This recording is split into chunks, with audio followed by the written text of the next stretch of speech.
সেকেন্ডের জন্য একজনই বসাতে উঠবে।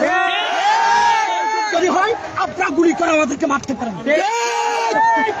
কারণ আপনারা দেখেন, আপনারা প্রশাসন আছেন, এ পর্যন্ত সুন্নিদের ইতিহাসে কোন প্রশাসনের বাইরের গায়ে হাত কিংবা কোন আইন শৃঙ্খলা বাহিনীর গায়ে হাত এই ধরনের কোন ঘটনা প্রায় পর্যন্ত দেখেন না।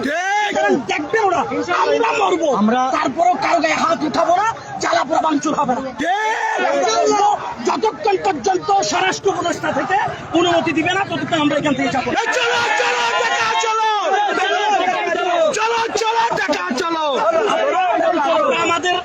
আমাদের নিরাপত্তা বাহিনী, আপনাদেরকে আমরা সম্মান করি, আপনাদের প্রতি আমাদের কোনো বিদ্বেষ নাই, দেশের প্রতি রাষ্ট্রের প্রতি যথেষ্ট সম্মান আমাদের আছে। এখনো কোনো ভাঙচুর হয় নাই। আপনারা কয়জন কন্ট্রোল করবেন বলেন? কিছু হয় নাই। আমি আমার বাসায় বসে অনেককে ফোন করে বলেছি তোমরা মিছিলে যাইও না, কথা চলছে, এরপর হাজার হাজার যুবকদেরকে কন্ট্রোল করা যাচ্ছে না। আপনি কাকে কন্ট্রোল করবেন? সুতরাং এখানে কন্ট্রোলের ব্যাপার নেই।